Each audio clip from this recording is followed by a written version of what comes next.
Actually guys, napakasimple lang ng routine ko. Hey guys, welcome back. So, ayun, in the past weeks, ang daming nangyari, ang daming happenings. But anyway, I'm thankful. Sobrang nagpapasalamat ako sa mga nagpaabot ng concerns, ng tulong, and sympathy and condolences sa akin and also to my family. And I appreciate it. You guys, thank you. And laban na ulit after all the happenings. And nandito na ulit tayo. So, kailangan natin kumita again ng pera, kailangan natin mag-work, and kailangan natin mag-earn pa ng money because the bill is billing. The bills is approaching, but laban. And samahan niyo ako, sabayan niyo ako while doing my skincare. Simple skincare routine ko lang to. And look how stressed. But let's do our skincare routine.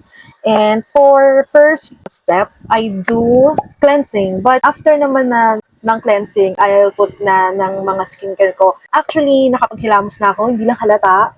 Pero tapos na ako maghilamos. But I need to cleanse again kasi medyo oily at lumabas pa ako eh. So before tayo mag-proceed, syempre yung buhok natin, look.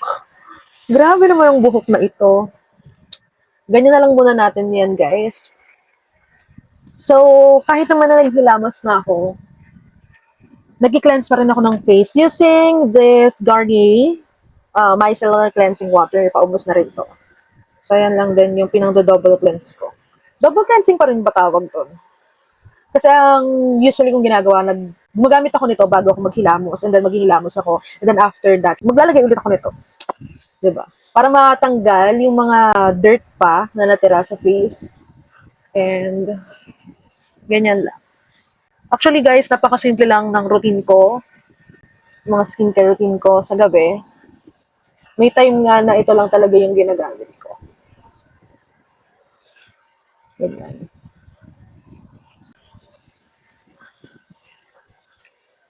Ayan. Then, kailangan lang natin siyang hintayin mag-dry. So, patuyuin lang natin. So, pag natuyo na guys, naglalagay na rin ako ng toner. Step 2 ko na to. Step 2, I'll put toner sa face ko. At ganito ako maglagay. Ginagamit ko lang yung kamay ko. So, I gently tap sa face ko directly.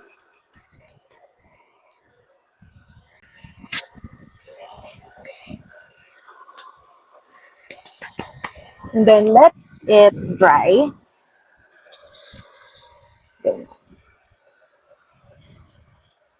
After the toner, meron din ako nilalagay after kong mag-apply ng toner. So, meron ako dito, for step 3 na to guys, meron naman ako dito niasourcinol ng Pond's.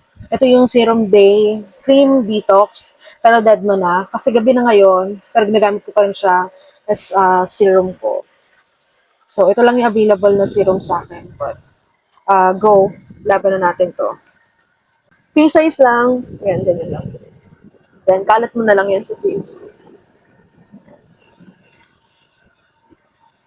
Ganito lang ako skincare sa loob. Sa umaga naman guys, iba rin yun. So, comment kayo kung gusto niya rin makita yung morning routine ko, morning skincare routine ko. Kahit wala namang ganun ka-special na routine. Diba? Ayan. Let it dry. Kailangan lang niya mag-set sa face mo. Ayan.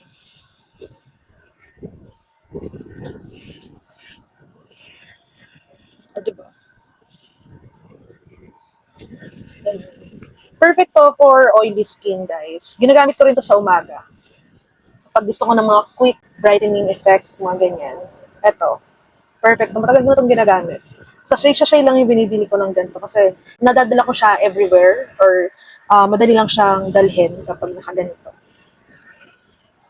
So, let it dry. Ano na tayo? Step 4. Step 4, naglalagay naman ako ng moisturizer.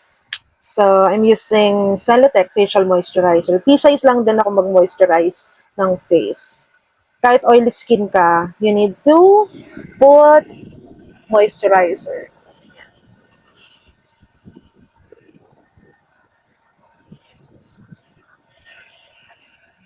So, kayo guys, ano bang skincare routine nyo na talagang nag-effect sa inyo? Kasi ako, pang simplihan lang talaga yung gusto ng face ko eh. So, ganyan. After nyan, magli-lip balm ako. So, I'm using this Vaseline, ano to, Deep Therapy Aloe Vera. Para naman din to sa lips mo, para hindi rin mag-dry yung lips kahit natutulog ka. Diba?